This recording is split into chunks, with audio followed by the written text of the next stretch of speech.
Hi viewers, நம்ம இந்த வீடியோவில் நம்மளுக்கு பிடித்த உணவுகளை எப்படி தயாரிக்கிறாங்க, அந்த உணவு எப்படி தயாரித்து நம்ம கைக்கு வருதுன்றதை தான் இந்த ஒரு வீடியோவில் நம்ம பார்க்க போகிறோம். இந்த வீடியோவில் நம்ம முதலாக பார்க்க போகிறது கோழி மற்றும் கோழி முட்டைகள். மனிதர்கள் நிறைய பேர் கோழி இறைச்சியிலும் அப்புறம் கோழி முட்டைகளும் அதிகமாக சாப்பிட்டு வராங்க.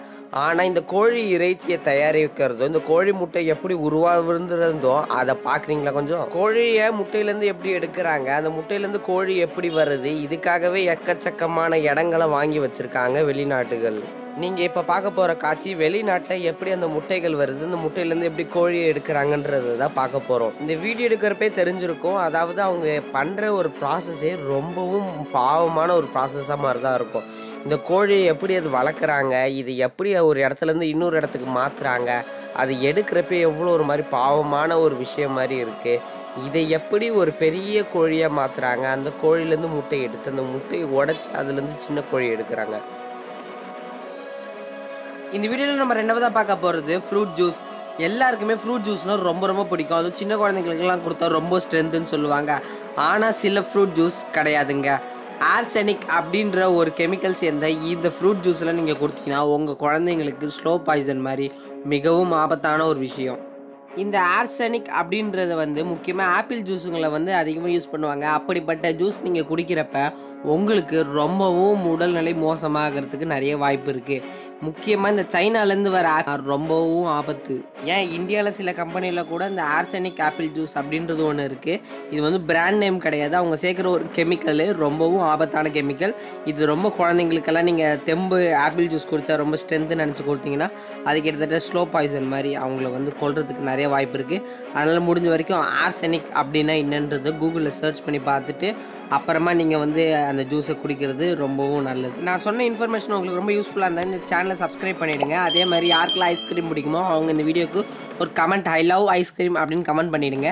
இந்த வீடியோவில் நம்ம மூணாவதாக பார்க்க போகிறது யாருக்கெல்லாம் ஐஸ்கிரீம் ரொம்ப பிடிக்குமோ அவங்க இந்த வெண்ணிலா ஐஸ்கிரீமு கன்ஃபார்ம் சாப்பிட்ருப்பீங்க.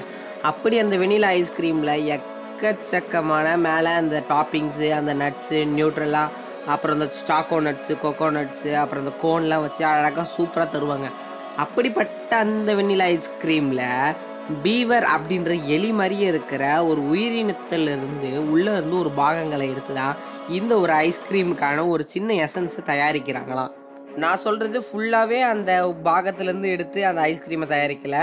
இந்த ஐஸ்கிரீமில் வெண்ணிலா ஃப்ளேவரோட அந்த வெண்ணிலா எசன்ஸ்னு ஒன்று இருக்குல்ல, அந்த வெண்ணிலா எசன்ஸுக்கான ஒரு சோர்ஸை இந்த பீவர் அப்படின்ற ஒரு சின்ன எலி மாதிரி இருக்கிற இதிலேருந்து உடல் பாகத்துலேருந்து ஒன்று எடுக்கிறாங்களாம். அது எடுத்து பண்ணால் தான் ஏதோ ஒன்று வருமா, அதுக்கப்புறம் தான் இந்த ஒரு வெண்ணிலா ஒரு டேஸ்ட்டுக்கு ஒரு ரெடி பண்ணி நம்மளுக்கு தராங்க. ஆனால் இது எங்கே அதிகமாக இருக்குதுன்னு பார்த்தீங்கன்னா வெளிநாட்டில் தாங்க அதிகமாக இருக்குன்றாங்க. இங்கே இந்தியாவிலலாம் பார்த்தீங்கன்னா இந்த மாதிரி கிடையாது. அவங்களே டூப்ளிகேட் தான் இந்தியாவிலே விற்பாங்க. அப்படிப்பட்ட டூப்ளிகேட்னா அப்போ இதெல்லாம் எதுவும் சேர்க்க மாட்டாங்க, வெறும் டேஸ்ட்டுக்காக எசன்ஸ் மட்டும் தான் சேர்ப்பாங்க. இது பார்த்தீங்கன்னா ஒரிஜினாலிட்டி ஆஃப் வெண்ணிலா ஐஸ்கிரீமில் மட்டும் தான் செய்வாங்களா. இது கிடைக்கிறதே உங்களுக்கு ரொம்ப ரேராக தான் கிடைக்கும். இந்த வீடியோவில் நம்ம நாலாவதாக பார்க்க போகிறது ஹனி.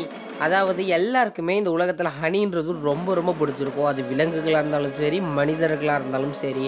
அப்படிப்பட்ட இந்த ஒரு ஹனி மலைங்களுக்கு மேலே உள்ள ஒரு சின்ன ஒரு மறைவான பகுதி, அதாவது குகை மாதிரி உள்ள இடத்துல அதிக மலை தேனீகள் சேகரித்தது தான் இந்த ஒரு தேன். இதை நான் சொல்லி தான் உங்களுக்கு தெரியணும்னு இல்லைங்க, இது உங்களுக்கே தெரியும்.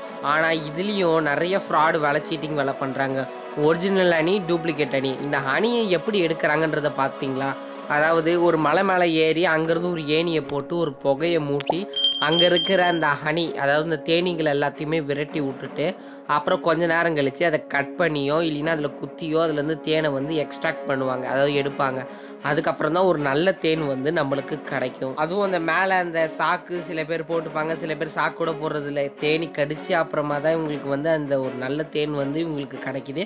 அதுக்கப்புறமா அது ஒரு இடத்துலேருந்து வருது. இந்த ஒவ்வொரு மலைப்பகுதியிலேருந்து இந்த தேன் வர்றது ரொம்ப திக்காக இருக்கும். அதோட டேஸ்ட்டும் சும்மா வேறு லெவலில் இருக்கும். ஒரிஜினாலிட்டி தேனை சாப்பிட்றவங்க டூப்ளிகேட் தேன்லாம் சாப்பிட்டாங்கன்னா டக்குன்னு கண்டுபிடிச்சிருவாங்களாம். அப்படிப்பட்டு இருக்குமா. இது மலைவாழ் பகுதி மக்களுக்கு தான் அதிகமாக இந்த ஒரு தேன் கிடைக்குமா.